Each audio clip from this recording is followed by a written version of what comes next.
আজকে হচ্ছে আমাদের দেওয়ানি কার্যবিধি আমরা শেষ করেছি। আজকে হচ্ছে 14ই মে 2024। আমাদের বার কাউন্সিল লিখিত ব্যাচের 24তম ক্লাস এবং আমাদের সুনির্দিষ্ট প্রতিকার আইনের প্রথম ক্লাস। আমরা দেওয়ানি কার্যবিধি শেষ করেছি, 23টা ক্লাস আমাদের লেগেছে। তো আজকে আমরা আলোচনা করব আমাদের সুনির্দিষ্ট প্রতিকার আইনের প্রথম ক্লাস। তো সুনির্দিষ্ট প্রতিকার আইনের সাথে আমাদের দেওয়ানি কার্যবিধির একটা সম্পর্ক বা যোগসূত্র রয়েছে। কারণ দেওয়ানি কার্যবিধি ধরেন একটা পদ্ধতিগত আইন, আর মামলাটা কোন পদ্ধতিতে করতে হবে এই কথাগুলো বলা আছে হলো আপনার দেওয়ানি কার্যবিধিতে। কিন্তু কি মামলা করতে হবে মানে কোন বিষয় নিয়ে, এই যে যে বিষয়টা, এই প্রতিকার, বিভিন্ন প্রতিকার বলা আছে কোথায়? সুনির্দিষ্ট প্রতিকার আইন। অর্থাৎ দেওয়ানি কার্যবিধি যদি আমি একটা তুলনা করি একটা বন্দুকের সাথে, সেই বন্দুকের গুলি হচ্ছে কি সুনির্দিষ্ট প্রতিকার আইন। মানে শুধু বন্দুক তো আপনি হাত দিয়ে যদি মারেন হবে, তাহলে বন্দুক সরি মানে শুধু গুলি যদি আপনি হাত দিয়ে মারলে তো হবে না, তা গুলি হচ্ছে কি সুনির্দিষ্ট প্রতিকার আইন বা মূল আইন। আর গুলি চালাইতে যে বন্দুক লাগবে সেটা কি দেওয়ানি কার্যবিধি বা প্রসিডিউরাল ল। এখন আরো যদি বিস্তারিত ভাবে ব্যাখ্যা করি, আপনারা এটা মোটামুটি জানেন, তারপরেও যদি এইভাবে ব্যাখ্যা করি যে যে আইনে শুধুমাত্র প্রতিকার বা শাস্তি সম্পর্কে আলোচনা করা হয়েছে সেই আইনকে বলে কি সাবস্ট্যান্টিভ ল বা মূল আইন বা তত্ত্বগত আইন। সেই হিসাবে সুনির্দিষ্ট প্রতিকার আইন যদি আমরা দেখি, আমরা একটু পরেই পড়বো, দেখেন সুনির্দিষ্ট প্রতিকার আইনে বলা আছে যে দলিল বাতিলের মামলা কি, চুক্তি রদের মামলা কি, দলিল সংশোধনের মামলা কি, নিষেধাজ্ঞার মামলা কি, চুক্তি প্রবলের মামলা কি, স্থাবর সম্পত্তির দখল পুনরুদ্ধারের মামলা কি। কিন্তু এই মামলাগুলো কোথায় করতে হবে তা সুনির্দিষ্ট প্রতিকার আইনে বলে নাই। তো এই দেওয়ানি মামলার ক্ষেত্রে যদি আপনাকে বলে যে দেওয়ানি মকদ্দমার ক্ষেত্রে মূল আইন বা সাবস্ট্যান্টিভ ল কোনটা, সুনির্দিষ্ট প্রতিকার আইন। আর দেওয়ানি মামলার ক্ষেত্রে প্রসিডিউরাল ল বা আপনার অ্যাডজেক্টিভ ল বা পদ্ধতিগত আইন হচ্ছে কোনটা, দেওয়ানি কার্যবিধি। ঠিক একইভাবে আমরা এখনো পড়ি নাই, যদি আমি এইভাবে বলি যে ফৌজদারি মামলার ক্ষেত্রে, ফৌজদারি মামলার ক্ষেত্রে যে আপনার সাবস্ট্যান্টিভ ল কোনটা, দণ্ডবিধি। দণ্ডবিধি, কারণ দণ্ডবিধিতে সকল অপরাধের সংজ্ঞা সাজা বলছে। কিন্তু ওই অপরাধের মামলা কিভাবে করতে হবে, কোথায় বিচার করবে, তারপরে কিভাবে সাজা দিবে, কিভাবে তদন্ত, কিভাবে অনুসন্ধান, এই পদ্ধতিগুলো দণ্ডবিধিতে বলে না। এই পদ্ধতিগুলো বলছে কোথায়, ফৌজদারি কার্যবিধি। সো আমার মনে রাখতে হবে যে ফৌজদারি মামলার ক্ষেত্রে পদ্ধতিগত আইন হচ্ছে ফৌজদারি কার্যবিধি, আর ফৌজদারি মামলার ক্ষেত্রে মূল আইন কোনটা, দণ্ডবিধি। বুঝতে পারছেন? তাহলে আমরা আমাদের ফৌজদারির সাথে লাগে দণ্ডবিধি রে, দেওয়ানির সাথে লাগে সুনির্দিষ্ট প্রতিকার আইনের, আর স্বাক্ষরে লাগে উভয়, তামাদিরে লাগে কি উভয়। ওইটা ফৌজদারি মামলার ক্ষেত্রেও লাগবে, দেওয়ানি মামলার ক্ষেত্রেও লাগবে। কারণ সাক্ষ্যতে বলা আছে যে দেওয়ানি মামলার সাক্ষ্য কিভাবে নিবে, ফৌজদারি মামলার সাক্ষ্য কিভাবে নিবে। তাহলে সাক্ষ্য আইন দেওয়ানি মামলাও লাগে, ফৌজদারি মামলাও লাগে। আবার তামাদি আইন যদিও ফৌজদারি মূল মামলার ক্ষেত্রে প্রযোজ্য না, বাট ফৌজদারি তো আপিল রিভিউ রিভিশন বা দরখাস্তের ক্ষেত্রে প্রযোজ্য। তো সেই হিসাবে তামাদি কিন্তু আমার ফৌজদারি মামলার ক্ষেত্রেও লাগে, আবার কি দেওয়ানি মামলার ক্ষেত্রেও লাগে। তো সহজভাবে বলতে গেলে আপনাদের যে কতগুলা বিষয় আছে সেই বিষয়ের 7টা বিষয়ের মধ্যে 2টা বিষয় হচ্ছে আপনার তত্ত্বগত আইন বা মূল আইন বা সাবস্টেন্টিভ ল। সেই 2টা হচ্ছে কি কি, একটা হচ্ছে আপনার স্পেসিফিক রিলিফ অ্যাক্ট 1877, আর একটা হলো পেনাল কোড 1860। আচ্ছা, এখন আমরা মোটামুটি দেওয়ানি মামলার ক্ষেত্রে যে পদ্ধতিগত আইন সেটা আমরা পড়ে ফেলেছি। আজকে আমরা সুনির্দিষ্ট প্রতিকার আইন শুরু করলাম, খুব প্রাথমিকভাবে একটু পড়বো। দেখেন আমরা একের যে ক নাম্বার প্রশ্নটা, 2টা এক হয়ে গেছে, একটা কেটে দেন।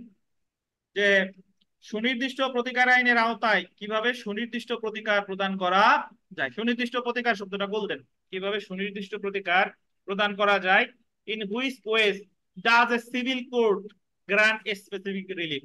সুনির্দিষ্ট প্রতিকারের ইংরেজি কি, সুনির্দিষ্ট হলো স্পেসিফিক, প্রতিকার হচ্ছে কি রিলিফ। তাহলে সুনির্দিষ্ট প্রতিকার ইংরেজি হচ্ছে স্পেসিফিক রিলিফ।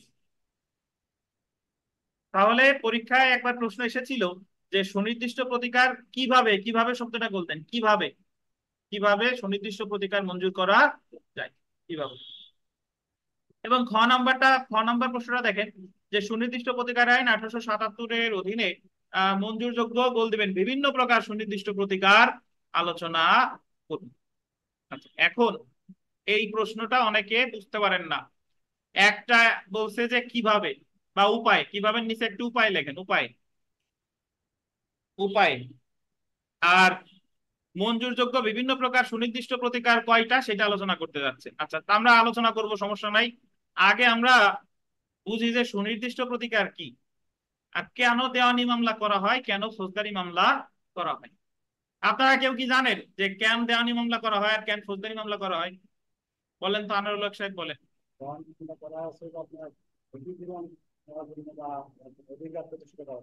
আর ফৌজদারি মামলা, এখন আপনার একজন হত্যা, ধরেন আপনার পরিবারের একজন রে আপনার হত্যা করছে, মানে পরিবারের কাউরে, তাহলে এখন আপনি ফৌজদারি মামলা করবেন না দেওয়ানি মামলা করবেন? দেওয়ানি করবেন না, তাহলে কি ক্ষতিপূরণ কি চান কিনা? ক্ষতিপূরণের দরকার নাই, ক্ষতিপূরণ দরকার নাই, দরকার মানে চাবেন না আর কি, খালি শাস্তি হলেই খুশি। ধন্যবাদ। দেখেন, একটা জিনিস মনে করবেন যে আপনার সাথে যে ঘটনাটা ঘটছে, যদি আপনি অপরাধীর সাজা চান, আপনি যে জিনিসটা হারাইছেন, ধরেন আপনার একটা ফোন চুরি হয়েছে, আপনার 10 লাখ টাকা আত্মসাৎ করছে, তাহলে সেই ক্ষেত্রে আমরা নর্মালি মামলা করিলে ফৌজদারি মামলা। ফৌজদারি মামলার ক্ষেত্রে আমরা ফৌজদারি মামলা কিন্তু অ্যাকচুয়ালি আসামির সাজা হবে 5 বছর 10 বছর যাই হোক সাজা হবে, হায়েস্ট মৃত্যুদণ্ড। কিন্তু আসামি কিন্তু যে জিনিসটা হারাইছে সেই জিনিসটা দিতে কিন্তু সে বাধ্য না। বুঝেন কিনা? ধরেন আপনারে বিদেশে বলার কথা বলে, বিদেশে যাওয়ার কথা বলে 1,05,00,000 টাকা নিয়ে আর বিদেশে নিচ্ছে না, তারা আত্মসাৎ করে ফেলছে, তাহলে আমাদের এটা ফৌজদারি মামলা হলো আত্মসাতের মামলা, অর্থ আত্মসাতের মামলা। এখন আপনি যদি ফৌজদারি মামলা করেন তাহলে কিন্তু তার কাছ থেকে টাকা পাবেন না, তার কি হবে? সাজা, তার হবে সাজা। কিন্তু আপনি যদি টাকা চান, যে তার সাজার সাথে সাথে সাজা হোক বা না হোক আমি টাকা চাই, বা সাজা তো হোক, সাজা তো হবে, আমি টাকাও চাই, তাহলে যা হারাইছেন তাই যদি আপনি চান তাহলে আপনার মামলা করতে হবে দেওয়ানি মামলা। বুঝতে পারছেন? যদি 10 লাখ, যদি 5 লাখ টাকা আত্মসাৎ করছে, অর্থাৎ যে বিষয়ে আমরা 406 420 মামলা করি, criminal breach of trust along with cheating, মানে 406 এর সাথে 420 দ্বারা, সেই ওই একই মামলা, মানে ওই ফৌজদারি মামলার সাথে সাথে আমি কি মামলা করতে পারি? অর্থের মামলাও করতে পারি। তাহলে ফৌজদারি মামলায় নিশ্চিত হচ্ছে আসামির কি শাস্তি, আর দেওয়ানি মামলার মাধ্যমে আমি চাচ্ছি কি, আমি যা হারাইছি আমি তাই চাই। এটাই হচ্ছে কি দেওয়ানি মামলার মূল উদ্দেশ্য। তাহলে এই যে আনোয়ার হক সাহেবকে যে প্রশ্ন করলাম যে খুন করলে কি মামলা করবেন, নর্মালি আমাদের দেশের প্রেক্ষাপটে খুনের মামলাই করে, ফৌজদারি মামলা করে, বাট ফৌজদারির সাথে সাথে হবেও কি দেওয়ানি। এটা দেওয়ানি মামলা কেন করে না? ধরেন আপনি তার কাছ থেকে, যে আপনার খুন করছে, তার কাছে আমি 10 কোটি টাকা ক্ষতিপূরণ চাইলাম, বা 1 কোটি টাকা বা 50 লাখ টাকা ক্ষতিপূরণের মামলা করলাম। এখন ওই ক্ষতিপূরণের মামলা করতে হলে আবার আমার কি দেওয়া লাগবে? কোর্ট ফিস দেওয়া লাগবে। বুঝতে পারছেন? তো এই কারণে কোর্ট কাছারির ধারে কেউ যায় না। কিন্তু কেউ যদি নাসরবান্দা হয়, যদি এমন হয় যে তার সাজা নিশ্চিত হয়ে গেছে, তাহলে দেওয়ানি মামলায় আপনার জয় লাভের সম্ভাবনা আরো কি বেড়ে যায়। কারণ যেহেতু সে ওই কাজটা করছে, তার মানে তো আমার আসলেই ক্ষতি হয়েছে, তাহলে আমি এত লাখ টাকা ক্ষতিপূরণ চাই। তাহলে বুঝতে পারছেন, যে বিষয়ে ফৌজদারি মামলা হয় সে বিষয়ে কি দেওয়ানি মামলাও হয়, এবং এই ক্ষেত্রে কিন্তু রেস সাবজুডিস দ্বারা বাড়িত হবে না। দেওয়ানি মামলা কি রেস সাবজুডিস দ্বারা বাড়িত হবে? কারণ আর একটা তো ফৌজদারি মামলা, ফৌজদারি মামলা তো ভিন্ন এখতিয়ার সম্পন্ন আদালত। যদি দুইটাই দেওয়ানি মামলা হতো তাহলে দ্বিতীয় মামলাটা কি রেস সাবজুডিস দ্বারা পালিত হতো। সো একটা আদালত যদি ফৌজদারি, একটা মামলা যদি ফৌজদারি আদালতে চলে বা নিষ্পত্তি হয়ে যায়, আর একটা মামলা যদি দেওয়ানি আদালতে চলে, তাহলে সেই ক্ষেত্রে কিন্তু রেস সাবজুডিস বা রেস জুডিকাটা কোনোটাই প্রযোজ্য হবে না। আবার বলি নাই, বুঝেন কিনা? আচ্ছা, তার মানে এত কথা বললাম, মূল কারণ হচ্ছে যে দেওয়ানি মামলায় আমি কি চাই, দেওয়ানি মামলায় আমি যা হারাইছি তাই চাই, আমি দখল হারাইছি দখল চাই, আমি টাকা হারাইছি টাকা চাই, আমি মোবাইল হারাইছি মোবাইল চাই। তানভীর, ভালোবাসা হারালে কি দিতে পারবে আদালত?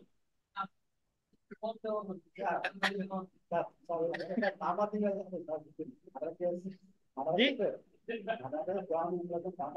অবশ্যই ক্ষতিপূরণ চাবেন, ক্ষতিপূরণের তামাদি মেয়াদ আছে না? দেওয়ানি মামলা তো যে কোনো দেওয়ানি মামলার কি আছে, তামাদি মেয়াদ আছে। আচ্ছা, এখন শুনেন, তাহলে সুনির্দিষ্ট প্রতিকার কি ভাই? সুনির্দিষ্ট প্রতিকার অর্থ হচ্ছে যে আমি যা হারাইছি তাই তাই, এবং আদালত যদি আমার তাই দেয় সেটার বলে কি সুনির্দিষ্ট প্রতিকার। নরমালি একটা দেওয়ানি মামলায় দুই ধরনের প্রতিকার দেয়, কি কি? একটা হলো আপনার ক্ষতিপূরণমূলক প্রতিকার, আর একটা হলো সুনির্দিষ্ট প্রতিকার। ক্ষতিপূরণমূলক প্রতিকার আর একটা কি, শুনেন, ধরেন আমি আমার কাছ থেকে একটা মোবাইল আমানুর সাহেব নিয়ে গেছে, আইফোন 15 প্রো ম্যাক্স ধরেন, লিমিটেড এডিশন।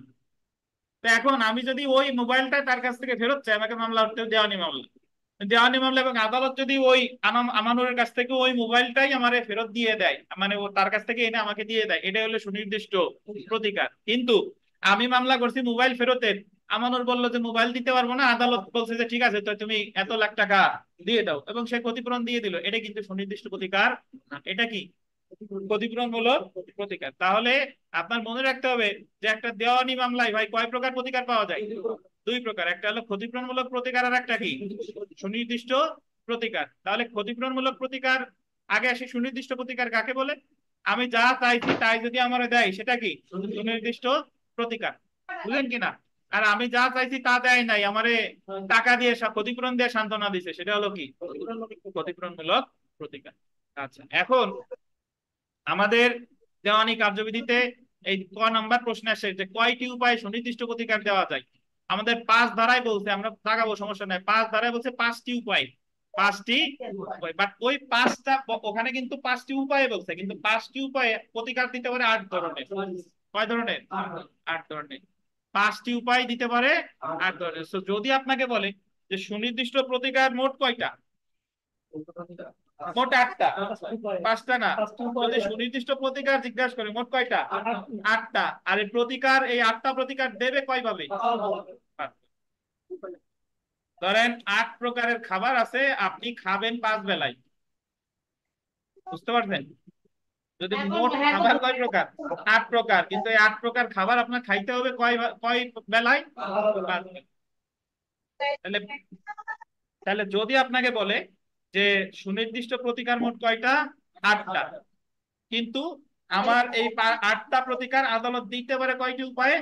5টি উপায়। এই যে 5টি উপায় দিতে পারে, এই কথাটাই বলছে 5 ধারায়। কয় ধারায়?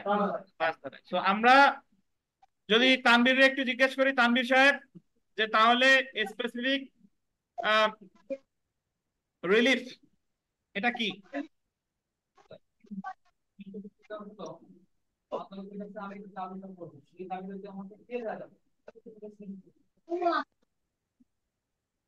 আচ্ছা, ধন্যবাদ।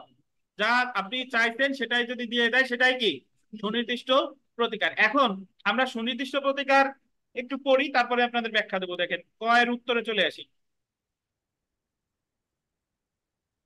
একটি দেওয়ানি মোকদ্দমায় আদালত গোল দিবেন 2 ধরনের প্রতিকার মঞ্জুর করতে পারে। দেওয়ানি মামলায় আপনার প্রতিকার মঞ্জুর করতে পারে কয় ধরনের? 2 ধরনের। 1 নম্বরে দেখেন ক্ষতিপূরণমূলক প্রতিকার, আর 2 নম্বরে কি সুনির্দিষ্ট প্রতিকার। ক্ষতিপূরণমূলক প্রতিকার বলে কম্পেনসেটরি রিলিফ। কি রিলিফ? Compensatory relief. আর সুনির্দিষ্ট প্রতিকারে কি বলে? দেখেন, সাধারণত একজন বাদী একটি দেওয়ানি মোকদ্দমার আর্জিতে, আন্ডারলাইন করেন, যে প্রতিকার প্রার্থনা করে আদালত তাকে সেই প্রতিকার মঞ্জুর না করে বিকল্প হিসেবে, আন্ডারলাইন করেন, আর্থিক প্রতিকার মঞ্জুর করলে তবে তাকে ক্ষতিপূরণমূলক প্রতিকার বলে। আমি একটা জায়গার দখল চাচ্ছি, আদালত দখল না দিয়ে বিবাদীর কাছ থেকে আমার ক্ষতিপূরণ আদায় করে দিতে, এটা কি সুনির্দিষ্ট প্রতিকার না? এটা কি ক্ষতিপূরণমূলক প্রতিকার। অপরদিকে মকদ্দমার আর্জিতে বাদী যে প্রতিকার প্রার্থনা করেছে, আদালত যদি তাকে সেই প্রতিকারই মঞ্জুর করে, আন্ডারলাইন করেন, বাদী যে প্রতিকার কি প্রার্থনা করেছে, আদালত যদি তাকে সেই প্রতিকারই মঞ্জুর করে তবে তাকে সুনির্দিষ্ট প্রতিকার বলে। বিভিন্ন প্রকার সুনির্দিষ্ট প্রতিকার হলো, আন্ডারলাইন করবেন, স্থাবর অস্থাবর সম্পত্তির দখল পুনরুদ্ধার, তারপরে আছে চুক্তির সুনির্দিষ্ট বাস্তবায়ন, তারপরে আছে চুক্তি রদ, তারপরে আছে দলিল বাতিল ইত্যাদি। আচ্ছা, 1877 সালে সুনির্দিষ্ট প্রতিকার আইন কি করা হয়, পাশ করা হয়। এতে মোট 57টি ধারা রয়েছে।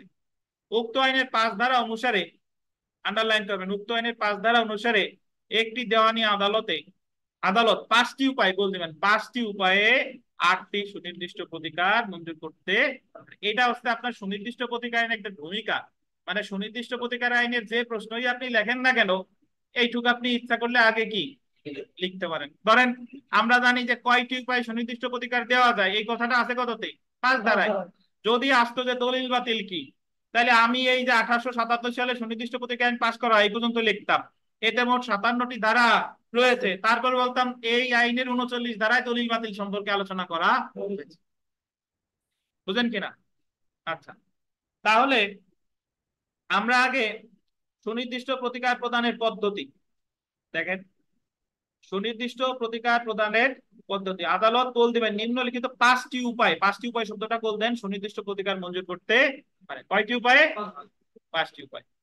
দেখেন 5টি উপায়ের মধ্যে কোন সম্পত্তির দখল গ্রহণ ও তা দাবিদারকে অর্পণের মাধ্যমে। কোন সম্পত্তির দখল গ্রহণ ও তা দাবিদারকে, কোন সম্পত্তি মানে কি স্থাবর অস্থাবর বলছে না, এটা স্থাবর হতে পারে, এটা অস্থাবর। তাহলে আমি যদি স্থাবর সম্পত্তির দখল হারাই, আমি যদি অস্থাবর সম্পত্তির দখল হারাই, তাহলে আদালতে যদি আমি দেওয়ানি মামলা করি এবং আদালত যদি ওই স্থাবর অস্থাবর সম্পত্তি যদি আমার ফিরাই দেয়, এটা কি প্রতিকার? সুনির্দিষ্ট প্রতিকার। তাহলে দেখেন, যেমন ধারা 8 থেকে 11-র অধীন সম্পত্তির দখল উদ্ধারের আদেশ দিয়ে। তো এখানে ব্র্যাকেটে লেখেন যে একটা, যে প্রথম যে উপায়, এই জায়গা প্রতিকার আছে একটা, যে কোন সম্পত্তির দখল গ্রহণ এবং দাবিদারকে অর্পণের মাধ্যমে, এই জায়গা আছে একটা প্রতিকার আছে। কোনটা? স্থাবর অস্থাবর সম্পত্তির দখল পুনরুদ্ধার। এই যে 8 থেকে 11 পর্যন্ত একটাই মামলা হয়, এক ধরনের, স্থাবর সম্পত্তির দখল পুনরুদ্ধার অথবা অস্থাবর সম্পত্তির দখল পুনরুদ্ধার। মোট 8টা প্রতিকার 5টা উপায় মঞ্জুর করে না? তাহলে প্রথম উপায়ে আমার প্রতিকার আছে কয়টা? একটা। আচ্ছা, এই কেউ না বুঝলে প্রশ্ন করেন। পিয়াল, আপনার তো দেখা সাক্ষাৎ পাওয়া যায় না পিয়াল সাহেব। স্যার আসসালামু আলাইকুম স্যার। ওয়ালাইকুম আসসালাম। স্যার আমি আগামী ক্লাস থেকে স্যার ফিজিক্যালি আসবো স্যার। আচ্ছা দেখেন,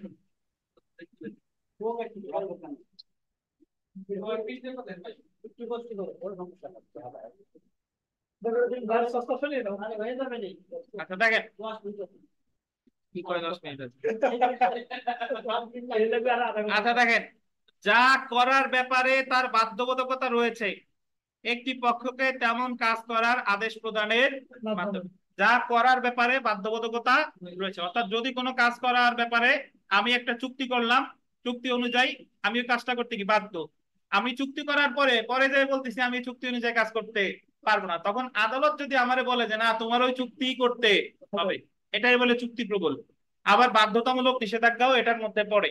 সো এই যে যা করার ব্যাপারে বাধ্যবাধকতা রয়েছে একটি পক্ষকে তেমন কাজ করার আদেশ প্রদানের মাধ্যমে, এখানে আছে একটা প্রতিকার। যেমন 12 ধারার অধীন চুক্তির আন্ডারলাইন করেন সুনির্দিষ্ট বলবৎকরণের এবং 55 ধারার অধীন বাধ্যতামূলক নিষেধাজ্ঞার আদেশ দিয়ে। ধারা 12 থেকে 30 এবং কত 55। তো আপাত দৃষ্টিতে আপনার মনে হইতে পারে যে এই জায়গা দুইটা প্রতিকার, না, এই জায়গা প্রতিকার কয়টা? একটা। কারণ চুক্তি প্রবল এবং বাধ্যতামূলক নিষেধাজ্ঞা একই নেচারের। বুঝতে পারছেন? তো এই জায়গা প্রথম উপায়ে কতে প্রতিকার আছে কয়টা? একটা। দ্বিতীয় উপায়, যা করার ব্যাপারে বাধ্যবাধকতা রয়েছে কোন পক্ষকে একটি কাজ করার আদেশ প্রদানের মাধ্যমে, এখানে প্রতিকার আছে কয়টা? একটা। আচ্ছা, গোয়া দেখেন, বল দিয়েন যা না করার ব্যাপারে বাধ্যবাধকতা রয়েছে একটি পক্ষকে তেমন কাজ হতে বিরত রাখার মাধ্যমে। যা না করার ব্যাপারে মানে ওই যে আমরা নিষেধাজ্ঞার আবেদন করি কখন? যখন আমার কেউ জায়গা জমি থেকে হুমকি দামকি দিচ্ছে, হুমকি দামকি দিচ্ছে, তাহলে যা না করার ব্যাপারে বাধ্যবাধকতা রয়েছে একটি পক্ষকে তা করা থেকে বিরত রাখার মাধ্যমে। যেমন দেখেন, আন্ডারলাইন করবেন, 54 ধারার অধীন স্থায়ী নিষেধাজ্ঞার মাধ্যমে, বা ধারা 52 থেকে 54 এবং কত 57। তাহলে এখানেও প্রতিকার আছে একটা। তাহলে 5টা উপায়ে প্রথম উপায় প্রতিকার আছে একটা, দ্বিতীয় উপায় প্রতিকার আছে একটা, তৃতীয় উপায় প্রতিকার আছে কি একটা। আমরা গোয়াতে চলে আসি, দেখেন ক্ষতিপূরণের রায় প্রদানের মাধ্যম ছাড়া অন্য প্রকারে পক্ষসমের অধিকার নির্ণয়, আন্ডারলাইন করেন ঘোষণার মাধ্যমে। কিসের মাধ্যমে? ঘোষণার মাধ্যমে। যেমন 42 ধারার অধীন ঘোষণামূলক ডিক্রি দিয়ে, ধারা 31 থেকে কত 43, 31 থেকে 43। এই জায়গা প্রতিকার আছে আপনার 4টা। কেমনে দেখেন, 31 ধারায় আছে দলিল সংশোধন, 35 ধারা আছে চুক্তি রদ, 39 ধারা আছে দলিল বাতিল, আর 42 ধারা আছে কি ঘোষণামূলক মামলা। তাহলে এই ঘতে 4 নাম্বারের প্রতিকার আছে কয়টা? 4 নাম্বার উপায়ে প্রতিকার আছে 4টা। তাহলে আগে 3টা ছিল 3টা, আর 4 নাম্বারে হলো 4টা, মোট কয়টা? 7টা। এবং সব শেষে দেখেন একজন রিসিভার বা তত্ত্বাবধায়ক নিয়োগের মাধ্যমে, ধারা কত? 44। তাহলে এখানে প্রতিকার আছে কয়টা? একটা। তাহলে আপনাকে যদি বলে যে সুনির্দিষ্ট প্রতিকার মঞ্জুর করতে পারে কয়টি উপায়? 5টি উপায়। কি কি ভাই? একটা হচ্ছে কোন সম্পত্তির দখল অর্পণের মাধ্যমে, কোন সম্পত্তির দখল গ্রহণ এবং দাবিদারকে অর্পণের মাধ্যমে। এটা হলো 8 থেকে 11। 8 থেকে 11 যা করার ব্যাপারে বাধ্যবাধকতা আছে তাকে সেই কাজ করার আদেশ প্রদানের মাধ্যমে। 12 থেকে 30 আর কত? 55। এই জায়গা হচ্ছে কয়টা? একটা। গোয়াতে বলছে যা না করার ব্যাপারে বাধ্যবাধকতা আছে কোন পক্ষকে সেই কাজ করা থেকে কি বিরত রাখার মাধ্যমে। এই জায়গাও একটা। 52 থেকে কত? 54 আর হচ্ছে 57। বুঝতে পারছেন?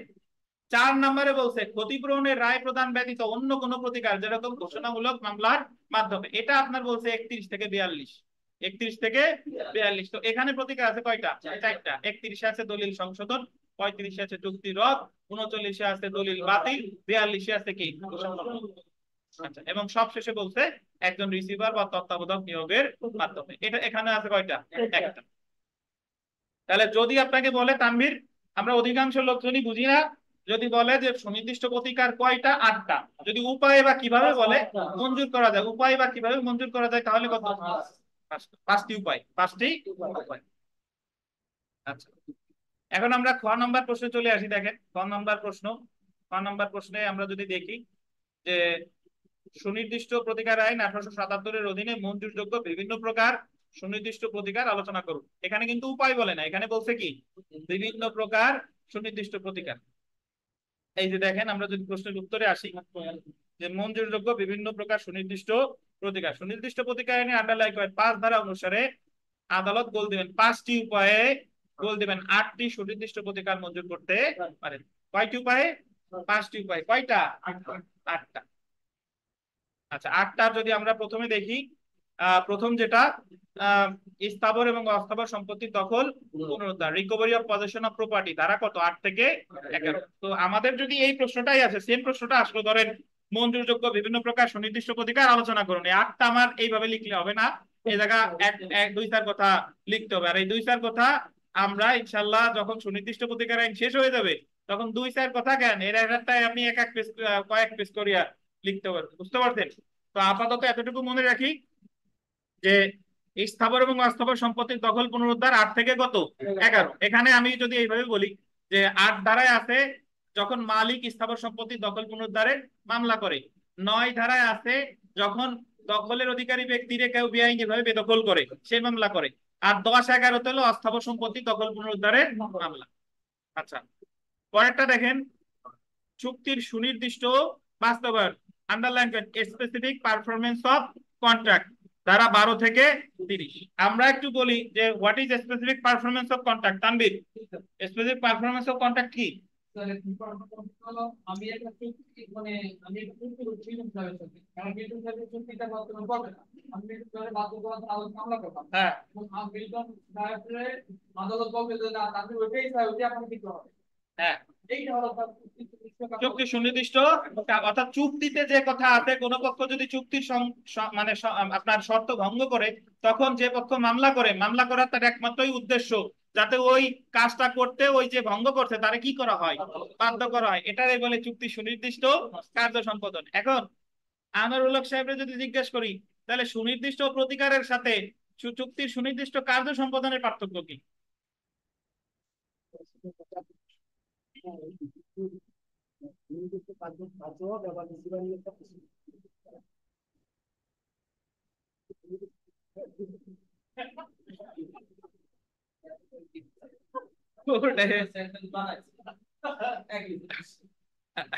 তানভীর বলেন সুনির্দিষ্ট প্রতিকার আর চুক্তি সুনির্দিষ্ট কার্য সম্পাদনের মধ্যে পার্থক্য কে বলবেন? কে পারবেন বলতে? বলেন সুনির্দিষ্ট প্রতিকার আর সুনির্দিষ্ট কার্য সম্পাদনের মধ্যে পার্থক্য কি?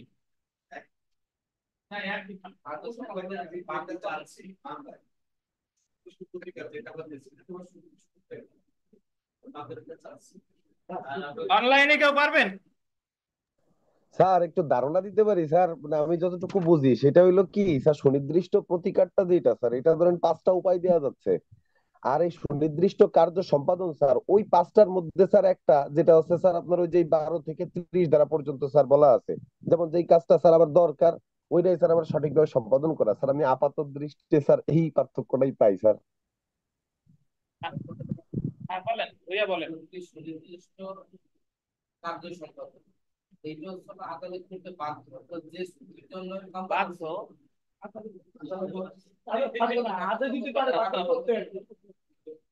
বাধ্য না, বাধ্য আবদ্ধন কত পরে। শুনেন, আমি যা মামলায় চাইছি তাই যদি আমার দেয় সেটার কি বলে? সুনির্দিষ্ট প্রতিকার। এর আগে এই সুনির্দিষ্ট প্রতিকার বিভিন্ন ধরনের হতে পারে। কয় প্রকার? 8 প্রকার। 8 প্রকারের মধ্যে এক প্রকার হলো কি? চুক্তি সুনির্দিষ্ট কার্য সম্পাদন। যেরকম আমি যদি দখল দখল উদ্ধার চাই, দখল দিলে সুনির্দিষ্ট প্রতিকার। আমি যদি চুক্তি ভঙ্গ করতে, চুক্তি পালন করাইতে চাই, এটাও সুনির্দিষ্ট প্রতিকার, কিন্তু এই প্রতিকারটা হলো চুক্তি সুনির্দিষ্ট কার্য সম্পাদন। আমি যদি দলিল সংশোধন চাই, দলিল সংশোধন করে দেয়, এটাও কি? সুনির্দিষ্ট প্রতিকার। অর্থাৎ মূল জিনিসটা হচ্ছে সুনির্দিষ্ট প্রতিকার। আর সুনির্দিষ্ট প্রতিকারের 8টা হাত আছে, তার ভিতরে একটা হাত কি? চুক্তির কার্য সম্পাদন। এবং এই ক্ষেত্রে হলো চুক্তিতে যে শর্ত থাকে, চুক্তিভুক্ত পক্ষরে সেই কাজ করতে কি করা হয়? বাধ্য করা হয়। কিন্তু তার মানে এই না আদালত দিতে বাধ্য। বুঝলেন? বুঝেন? আদালত তারে বাধ্য করতে পারে, এটা হচ্ছে কথা। বুঝেন কিনা? মানে আপনি বলবেন যে স্যার সুনির্দিষ্ট কার্য সম্পাদন হচ্ছে এক প্রকারের সুনির্দিষ্ট প্রতিকার, কিন্তু সকল সুনির্দিষ্ট প্রতিকারই চুক্তির সুনির্দিষ্ট কার্য সম্পাদন না। কারণ সুনির্দিষ্ট প্রতিকার কয় প্রকার হতে পারে? 8 প্রকার হতে পারে। তার ভিতরে এক প্রকার হচ্ছে কি? চুক্তির সুনির্দিষ্ট কার্য সম্পাদন। আর চুক্তির সুনির্দিষ্ট কার্য সম্পাদন হচ্ছে আবার 2 নম্বর প্রতিকার। এই জায়গায় কি বলছে? যখন এক পক্ষের, দুইটা পক্ষের মধ্যে কোনো বিষয় নিয়ে চুক্তি হয়। আমি একটা জায়গায় বিক্রি করতে চাইলাম, আরেকজন কিনতে চাইলো, সে আমার 5 লাখ টাকা বায়না দিল। পরবর্তীতে আর 5 লাখ টাকা নিয়ে সে যখন আসলো, আমি বললাম তোমার কাছে আর আমি জমি বিক্রি করবো না, তাহলে আমি বায়না চুক্তির শর্ত কি করছি? ভঙ্গ করছি। তখন সেই মামলা করবে চুক্তির কার্য সম্পাদনে। তখন আদালত যদি আমাকে এই জমিটা তার কাছে বিক্রি করতে বাধ্য করে, এটাই হচ্ছে প্রথমত সুনির্দিষ্ট কার্য সম্পাদন। আর সুনির্দিষ্ট কার্য সম্পাদন এক প্রকারের কি প্রতিকার? সুনির্দিষ্ট প্রতিকার। বুঝলেন কিনা? আচ্ছা, তারপরে দেখেন দলিল সংশোধন। এটা আছে কত? ধারা 31 থেকে 34। দলিল সংশোধন আমরা বিস্তারিত পড়বো সামনে, তবে একটু ধারণা দেই।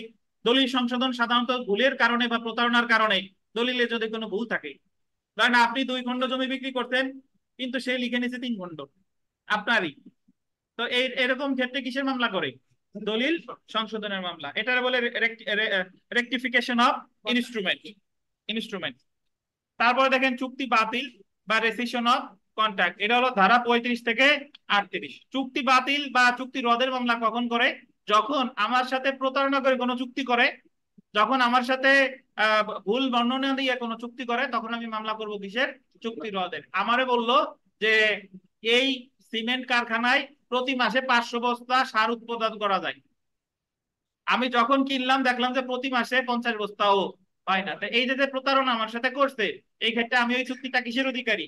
রদের অধিকারী। এবং এই ক্ষেত্রে আমি মামলা করতে পারি চুক্তি রদের। জি, এটা হলো 35 থেকে 38। সামনে আমরা বিস্তারিত করব।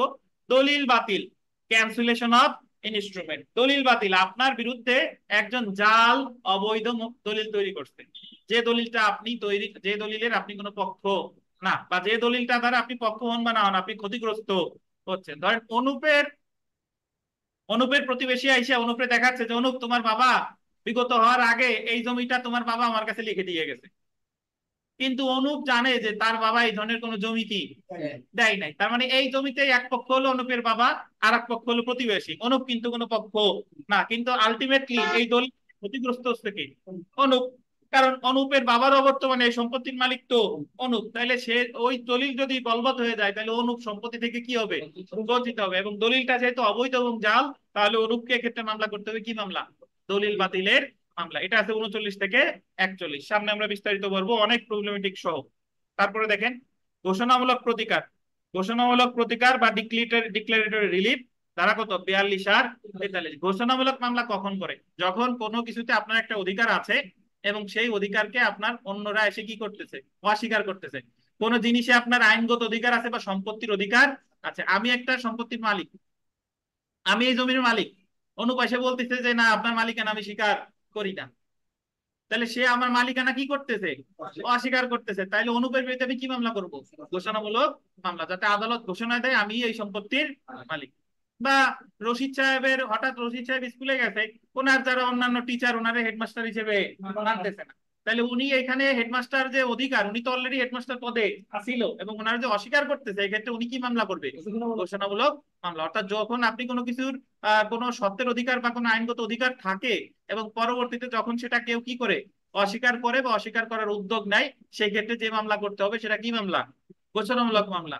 দীনেশের কাছে তার এক, দীনেশ মারা গেছে, আর এক সন্তান এসে বলতেছে যে আমার পিতা ছিল দীনেশ, কিন্তু দীনেশের যে বর্তমান যে ওয়াইফ অন্যান্য যারা ছিল তারা স্বীকার করতেছে না, অস্বীকার করতেছে, তখন সে কি মামলা করবে, ঘোষণামূলক মামলা। ঘোষণা ইতিবাচক করতে পারে, ঘোষণা কি নেতিবাচক করতে পারে। সামনে আমরা বিস্তারিত করব। জি জি। তারপরে দেখেন রিসিভার নিয়োগ। রিসিভার নিয়োগ এটা আমরা বিস্তারিত ওই যে আমরা দেওয়ানি কার্যবিধি লাস্ট ক্লাসে পড়লাম। রিসিভার নিয়োগ দেয় ডিগ্রি প্রদানের আগে বা পরে। রিসিভার সাধারণত নিয়োগ দেওয়া হয় কোনো সম্পত্তি দেখাশোনা করার জন্য বা রক্ষণাবেক্ষণ করার জন্য। রিসিভার ওই জমি দেখাশোনা করে, পক্ষে মামলা লড়ে, বিপক্ষে মামলা লড়ে, তার হিসাব নিকাশ রাখে। আর রিসিভার সম্পর্কে আমাদের সুনির্দিষ্ট অধিকার বলছে 44 ধারায়, আর দেওয়ানি কার্যবিধির কত আদেশে, 40 আদেশ। 40 আদেশের 1 বিধিতে বলছে নিয়োগ, 2 বিধিতে বলছে পারিশ্রমিক, 3 বিধিতে বলছে দায়িত্ব ও কর্তব্য, 4 বিধিতে বলছে কি অপসারণ, আর 5 বিধিতে বলছে কালেক্টর যখন রিসিভার হিসেবে দায়িত্ব। এবং মনে রাখবেন পরীক্ষায় প্রশ্ন আসবে যে অমুক রিসিভার নিয়োগের আবেদন করছে, আদালত প্রত্যাখ্যান করছে, প্রতিকার কি।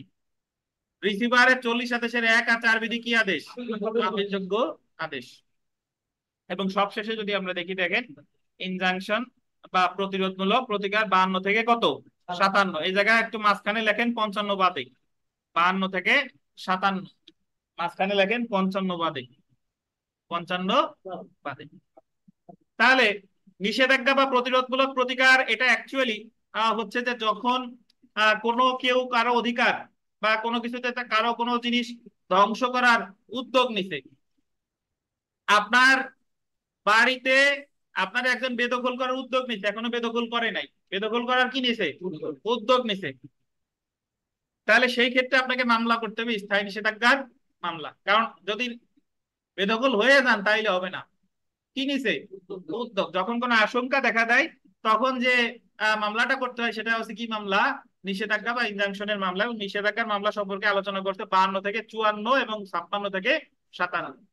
এবং উপরোক্ত 8টি প্রতিকার সংক্ষেপে ব্যাখ্যা করতে হবে যদি এই প্রশ্নটা আসে যে সুনির্দিষ্ট প্রতিকার আইনে বিভিন্ন প্রকার প্রতিকার সম্পর্কে আলোচনা করুন। তাহলে এই শুধু এই 8টা এইভাবে লিখলে হবে না, 2-4 কথা কি লিখতে হবে। তা এই প্রশ্ন সাধারণত আসবে না, তারপরে যদি আসে একেবারে তানভীর তো বাংলা না লিখে আবার specific performance of contract, rectification of instrument এগুলো লিখতে হবে, মানে পরে মেইন যে কথা সেটা আবার মিস করবে না। তো এটা আপনাদের এই আর কি। আর আমাদের বৃহস্পতিবার পড়া, আগামী ক্লাসে আমরা বিস্তারিত পড়বো এবং আপনাদের সাজেশন প্লাস অন্যান্য শীট দিয়ে দিব। আজকে এই পর্যন্তই থাক। যদি কোনো প্রশ্ন আপনাদের করার থাকে যে সুনির্দিষ্ট প্রতিকার কি বা এই যে 8 প্রকার প্রতিকার করলাম এটা নিয়ে যদি কোনো প্রশ্ন থাকে করতে পারেন। তো আপনাদের কাছে আমি একটা প্রশ্ন করি, বলেন তো তাহলে সুনির্দিষ্ট প্রতিকারের সাথে দেওয়ানি কার্যবিধির সম্পর্ক কি, সম্পর্ক কি? সম্পর্ক হচ্ছে স্যার এটা তাত্ত্বিক, আর এটার প্রসিডিউরাল মানে কার্যকর করতে গেলে লাগে সিভিল স্যার। সুনির্দিষ্ট প্রতিকার নিজে কোনো আইন প্রয়োগ করতে পারে না, দেওয়ানি কার্যবিধির মাধ্যমে প্রয়োগ হয়। জি, এই হচ্ছে কথা। সবাই ভালো থাকেন, আল্লাহ হাফেজ। আগামী বৃহস্পতিবার ক্লাস, সেদিন আমরা বিস্তারিত পড়বো ইনশাল্লাহ। জি স্যার, আসসালামু আলাইকুম।